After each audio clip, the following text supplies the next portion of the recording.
Peu de temps après avoir formulé la théorie de la relativité générale, Einstein a réalisé qu'il était possible d'avoir des ondes de gravitation.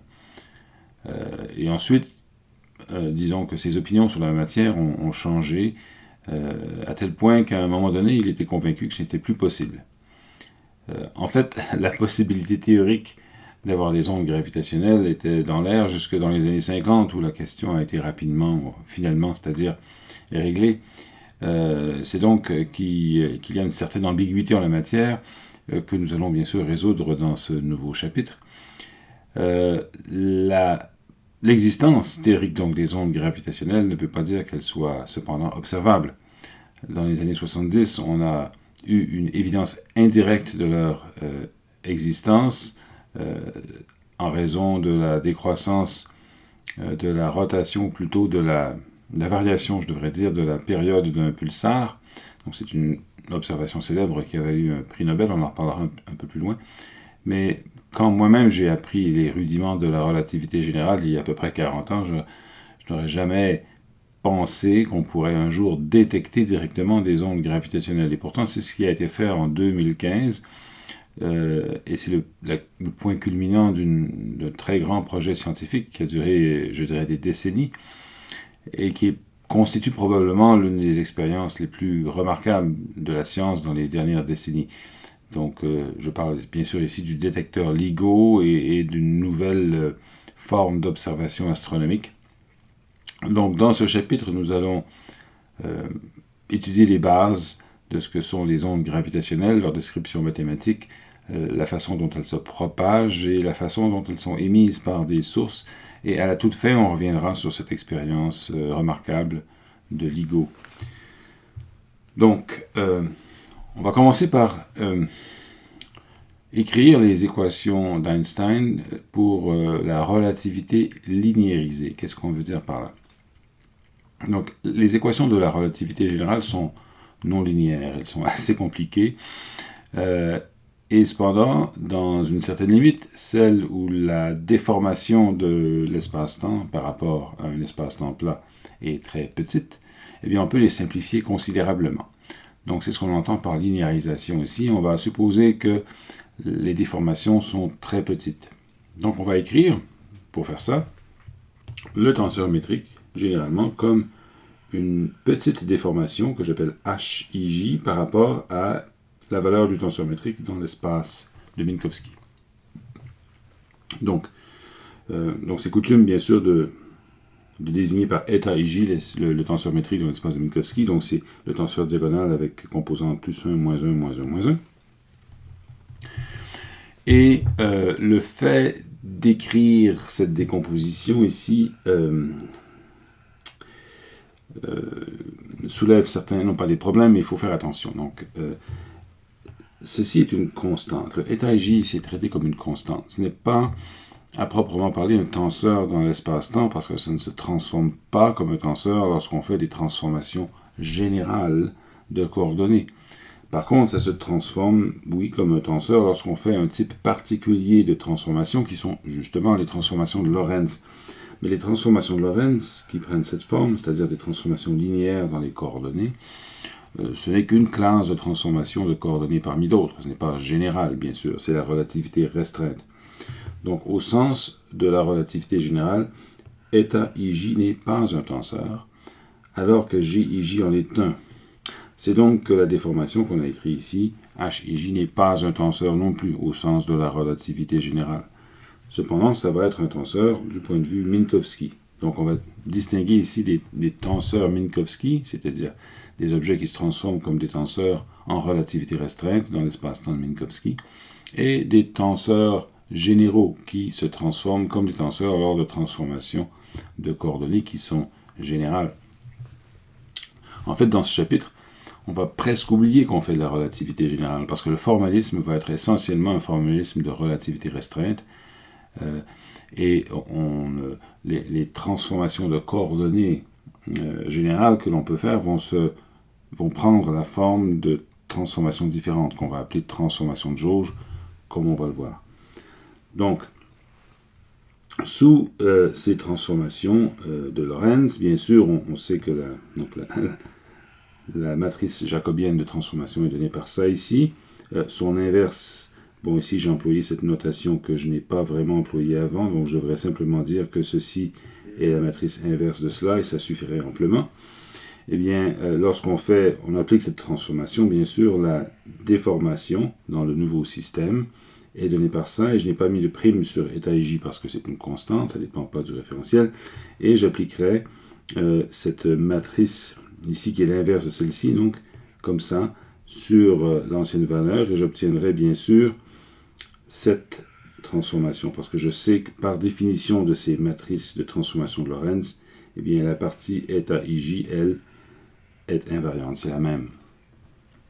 Donc, essentiellement, la déformation H est un tenseur au sens Minkowski. Maintenant, qu'arrive-t-il aux transformations de coordonnées générales? Eh bien, on va les traiter à un ordre infinitésimal, c'est-à-dire qu'on va supposer qu'on peut appliquer ce qu'on appelle des difféomorphismes. Qu'est-ce que c'est qu'un difféomorphisme? C'est une déformation non rigide des coordonnées, donc c'est comme si on faisait essentiellement cette transformation ici, sauf que le paramètre xi est considéré infinitésimal. On va donc le traiter comme si on pouvait toujours négliger les expressions de degré supérieur à 1 en xi. Donc, un difféomorphisme, on peut le voir un peu comme ça, c'est comme si on avait une grille de coordonnées rigide en ligne pointillée et qu'on appliquait une petite déformation qui dépend bien sûr de la position et du temps ici, mais qui déforme légèrement les coordonnées constantes. Donc, il y a autant de façons de faire des difféomorphismes que de faire des transformations de coordonnées plus finies, disons, appelons-les comme ça. C'est un peu l'équivalent de faire par exemple des rotations infinitésimales plutôt que de faire des rotations finies. Le même nombre de paramètres s'applique, et donc c'est aussi général que de faire des transformations finies. Donc, que se passe-t-il lorsqu'on procède à un difféomorphisme? Quelle est la matrice jacobienne de transformation? Eh bien, cette matrice serait donnée ici, bien sûr, à cause de ce terme-là, par un delta de Kronecker, et j'aurai simplement ici la dérivée de xi qui apparaît. Quelle est la matrice inverse? Eh bien, la matrice inverse,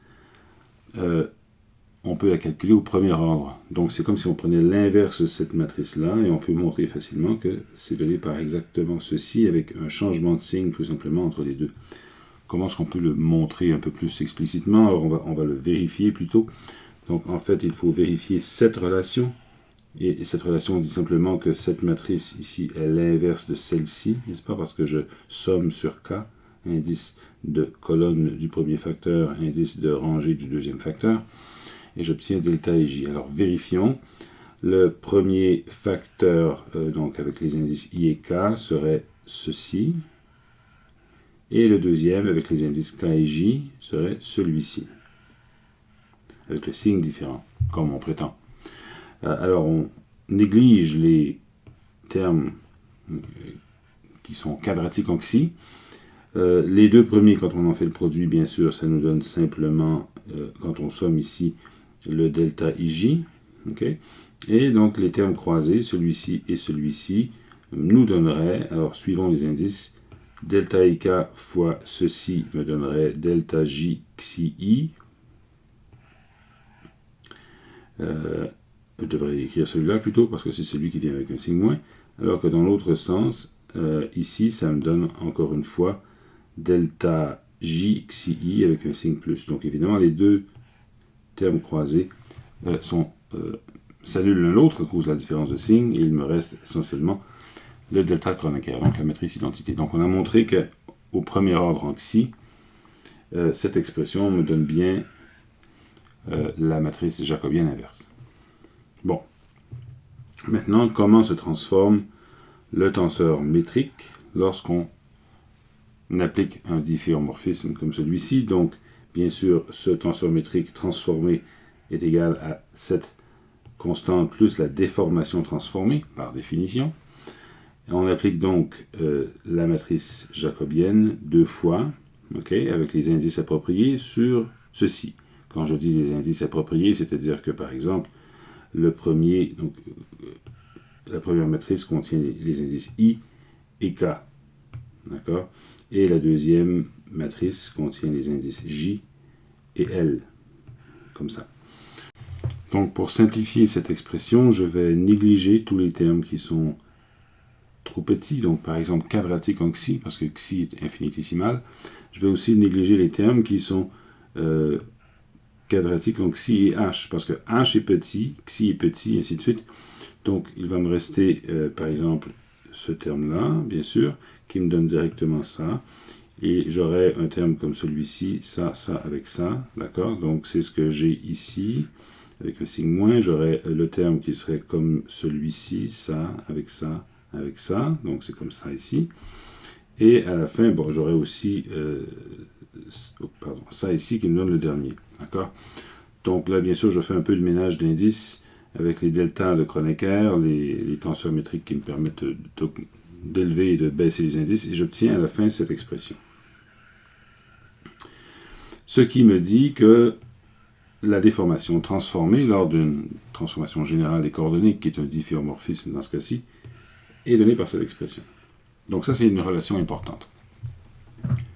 C'est en fait ce qui nous reste du principe de relativité générale dans ce problème linéarisé. La théorie doit être la même si je change la déformation par celle-ci, qui est simplement obtenue en soustrayant cette contribution pour une fonction infinitésimale quelconque, un vecteur infinitésimal, en fait, qu'on appelle xi, qui définit le difféomorphisme.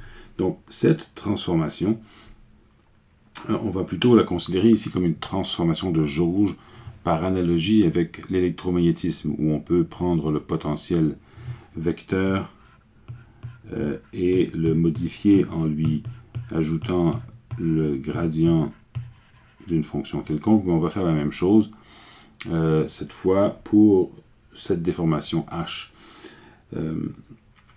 Mais au fond, il s'agit bien sûr de la liberté de choisir les coordonnées comme on veut. Donc, gardons ça en tête. Et rappelons ce qu'est aussi, c'est un dernier petit sujet avant d'aborder les équations d'Einstein, quel est le tenseur métrique contravariant.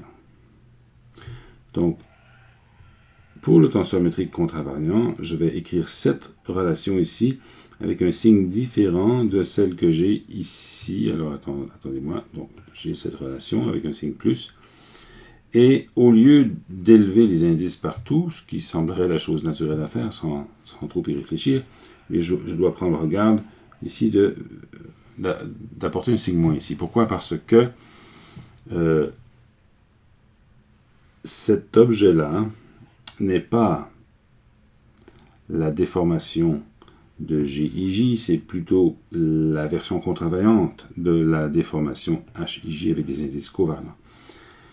La raison pour laquelle on met un signe moins ici, donc c'est l'opposé de la déformation, c'est qu'on veut bien sûr respecter cette contrainte importante, c'est que GIK, GJK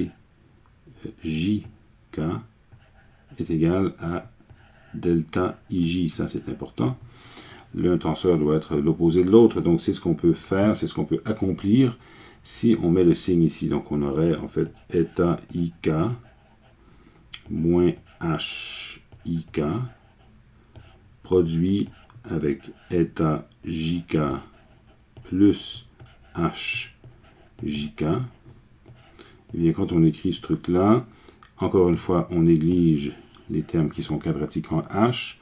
Cette combinaison-là me donne effectivement un delta de Kronecker, comme ceci. Et les deux autres combinaisons, ça fois ça, et ça fois ça, se compensent exactement. Une fois que les indices sont au bon endroit, par application de eta, on obtient des contributions opposées en raison des signes opposés. D'accord? Donc au premier ordre, encore une fois, ceci est la bonne expression pour le tenseur métrique contravariant. Bon, d'accord, maintenant on a une expression pour le tenseur métrique en fonction d'une petite déformation. On pourrait, dans la prochaine étape, écrire les équations d'Einstein qui vont nous permettre de déterminer quelle est cette déformation en fonction de la matière présente, en fait en fonction des sources. Les ondes gravitationnelles sont émises par des sources, donc des masses en mouvement, et ces masses en mouvement font partie du tenseur énergie-impulsion qui apparaît dans le membre de droite des équations d'Einstein. Donc, pour faire ça, il faut commencer par calculer la connexion affine. Et on n'aura pas besoin de SymPy pour ça, parce que c'est relativement simple quand c'est linéarisé. Donc, l'expression correcte de la connexion affine est celle-ci. Maintenant, je vais substituer là-dedans, donc les valeurs, et là-dedans, bien sûr, les valeurs de la métrique déformée. Donc, j'aurai par exemple, pour ça ici, je vais simplement écrire ça, d'accord? Et pour les dérivés, eh bien, vu que cette expression est constante, la dérivée ne s'applique pas, elle ne s'applique que sur la déformation. Donc, je vais simplement écrire directement les dérivés en fonction des déformations. Ensuite, eh bien, on ne garde que les termes qui sont linéaires en H. Donc, tous les termes impliquant cette déformation ici vont disparaître, parce que ce sont forcément les termes qui sont quadratiques en H. Et quand je dis quadratique en H, c'est H fois une dérivée de H, ainsi de suite. Donc, on laisse tomber ça, et on fait simplement élever les indices, l'indice L, le remplacer par K, en appliquant cette forme, et on obtient ça ici. Donc, c'est tout simple. On a une combinaison des dérivées premières de la déformation, et c'est ce qui nous donne le symbole de Kirchhoff. Prochaine étape dans l'établissement des équations d'Einstein, après ça, c'est le tenseur de Riemann. Donc, je mets ici, je répète l'expression de ce tenseur. On remarque que gamma est linéaire en H.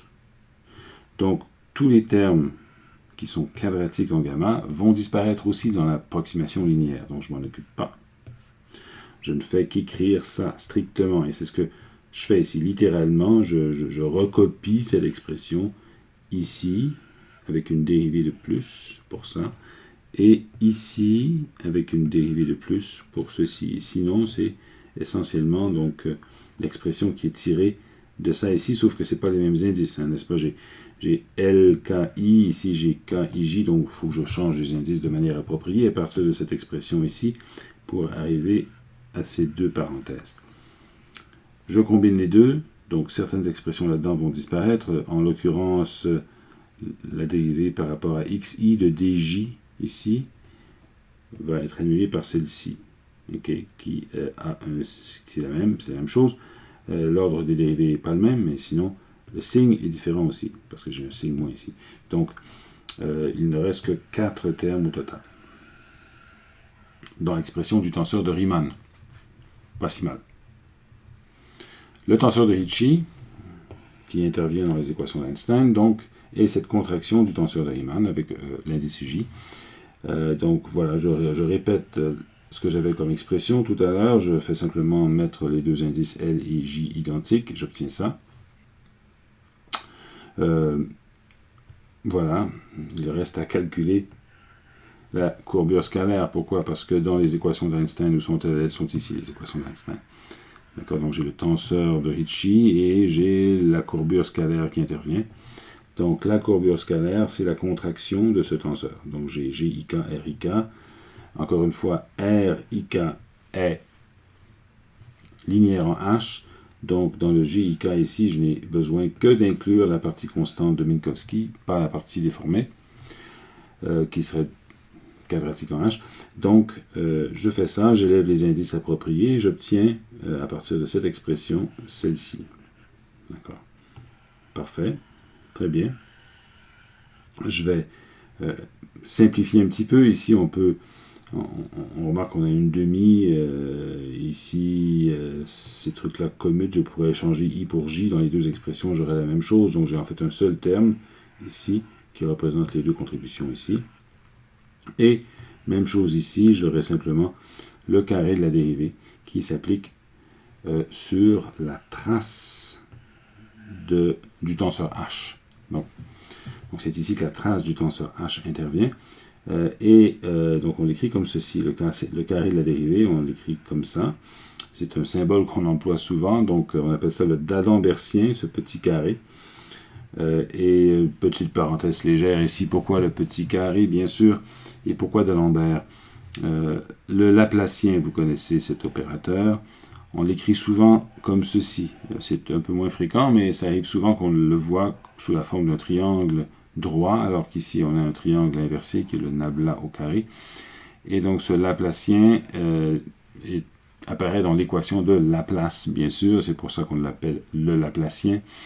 Bien sûr, Pierre-Simon de Laplace n'avait jamais pensé à cette notation, ça fait trop longtemps, ça fait 200 ans ou plus. Et c'est en 3 dimensions, n'est-ce pas? Alors le d'Alembertien, ça nous permet d'écrire l'équation d'onde. L'équation d'onde a été écrite par d'Alembert. Et la solution la plus simple en dimension 1, enfin une dimension d'espace, une dimension de temps de l'équation d'onde, c'est la solution de d'Alembert, comme on l'appelle. Alors, ce brave d'Alembert était loin de s'imaginer qu'un peu plus tard, son nom serait utilisé pour désigner un opérateur différentiel en 4 dimensions qu'on représente par un carré, parce qu'on a 4 dimensions, 4 côtés, n'est-ce pas, au lieu de 3 dimensions. Voilà, c'est pour ça qu'on l'appelle le d'Alembertien, et encore une fois, d'Alembert n'était pas au courant. Fin de la parenthèse. Donc, ces équations d'Einstein linéarisées, que sont-elles? On reprend cette forme, on applique ça ici pour le tenseur de Ricci, et ceci pour la courbure scalaire. Et donc, on obtient au total ça ici. Donc, remarquez que j'ai utilisé le d'Alembertien pour cette partie aussi, donc ça fait un peu plus joli. Donc, c'est assez long, assez compliqué. Il reste que c'est une équation du deuxième ordre, linéaire en H, et elle est compliquée simplement parce que H a plusieurs composantes et que ces différentes composantes de H sont toutes mélangées là-dedans avec des dérivés dans des directions différentes, etc. etc. Donc, est-ce qu'on pourrait simplifier ça un peu plus? Oui, on peut le simplifier.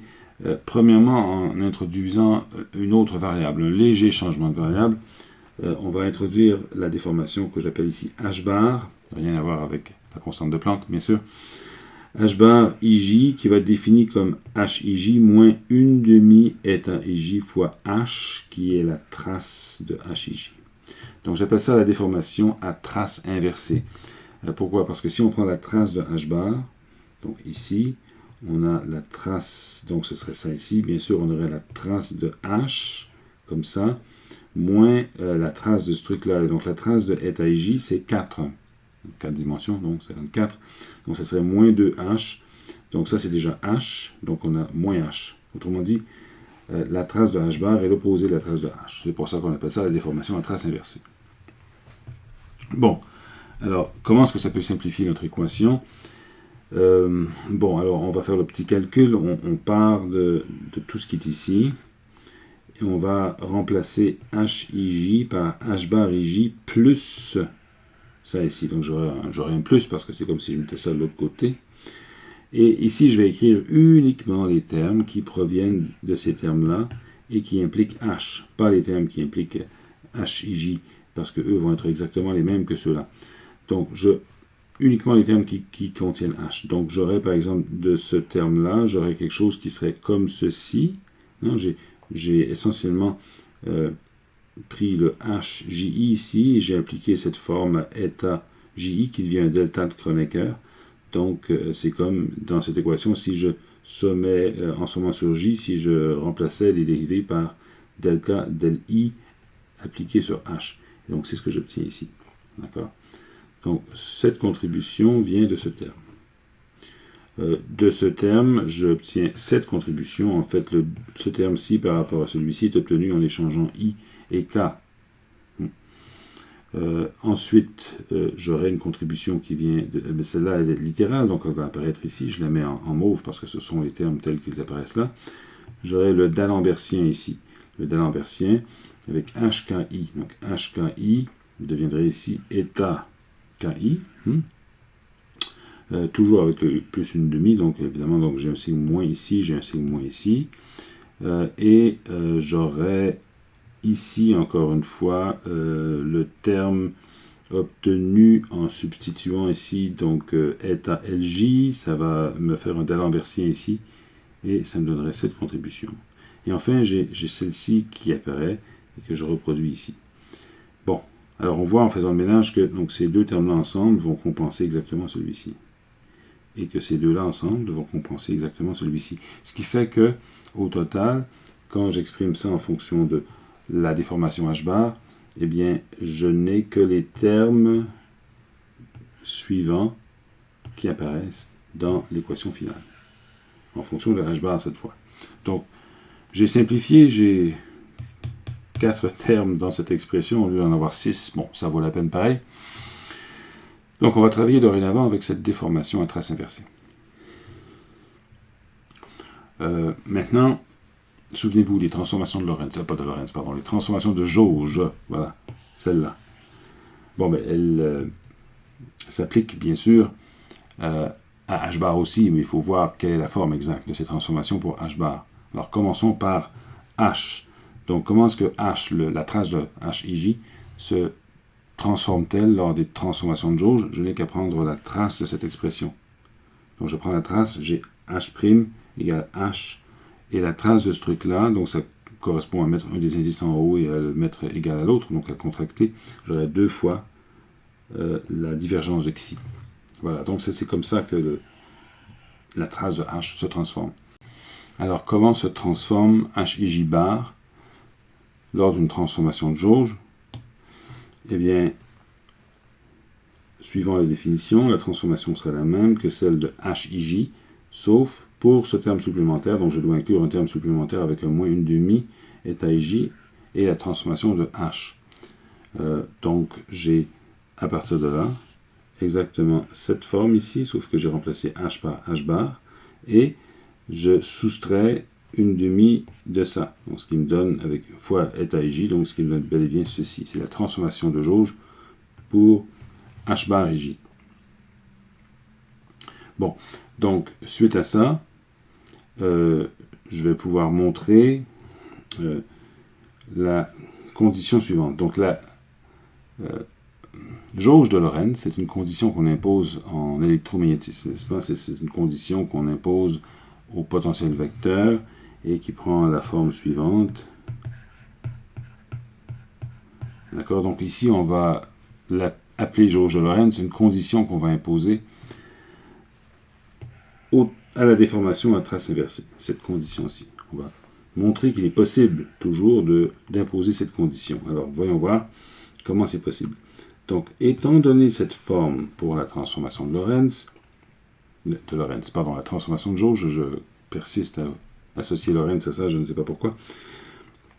Donc, cette expression, donc la dérivée de h bar, ij, serait donnée par ça. Donc, j'applique la dérivée partout ici. J'aurais bien sûr la dérivée qui s'applique ici aussi, ce qui me donnerait en fait des termes qui se simplifient. J'aurais ici une dérivée par rapport à xj qui produirait ce terme, une dérivée par rapport à xj là-dessus me donnerait un d'Alembertien. Et à la fin, j'aurais donc une contraction donc avec la dérivée par rapport à xj appliquée là-dessus reviendrait une dérivée par rapport à i parce que j'aurais le eta ij qui est ici. Donc j'aurais ça ici. Delta i, delta k, xi k. Alors là, on a une simplification, bien sûr, ce terme et celui-ci s'annule. Et j'ai simplement cette transformation ici. Donc c'est toujours possible de supposer que ceci est 0 si je peux m'assurer que ceci est 0, c'est-à-dire que cette équation est respectée. Autrement dit, si je peux choisir un xi i, de manière à ce que le d'Alembertien sur xi i me donne ça, eh bien, je peux toujours imposer cette condition. Voilà. J'ai pris des raccourcis de notation ici, alors je vais le répéter. D'accord? Donc, vous me donnez une certaine expression pour h bar et j. Ce que je fais, c'est trouver une expression de xi de manière à ce que lorsque je fais une transformation de jauge sur h bar et j, eh bien, je respecte cette condition. Ce qui fait que le nouveau h bar et j respecte cette condition. que j'ai écrite ici de manière générale sans l'écrire avec un prime. Et c'est toujours possible de respecter, de trouver une solution xi à cette équation, parce que cette équation, c'est l'équation d'onde avec une source. C'est un peu comme l'équation Poisson en électrostatique. Si j'avais le Laplacien ici et quelque chose ici de quelconque, je pourrais toujours trouver une solution. Eh bien, c'est pareil ici. J'ai l'équation d'onde avec une certaine source et je peux toujours résoudre ça. C'est une solution mathématique qui existe. Et donc, oui, c'est toujours possible d'imposer cette condition. Et lorsqu'on impose cette condition, eh bien, ça simplifie tout, parce que, par exemple, ce terme disparaît, ce terme disparaît, ce terme disparaît. Il ne reste que ça. Donc, l'équation d'onde, enfin l'équation d'Einstein devient simplement l'équation d'onde pour h bar ki avec un terme de source. D'accord? C'est la même chose. Évidemment, j'ai multiplié par 2 parce que j'ai une demi ici, c'est pour ça que j'ai un 16pi. Et j'ai un moins ici. D'accord? Donc le moins se reporte de l'autre côté. Et donc, j'ai cette équation. L'équation d'onde avec source. En principe, on pourrait dire, bon, là, c'est terminé, je peux simplement écrire la solution. Je suis très à l'aise avec les ondes, mais on va passer un peu de temps, justement, à travailler avec cette équation d'onde dans la prochaine section.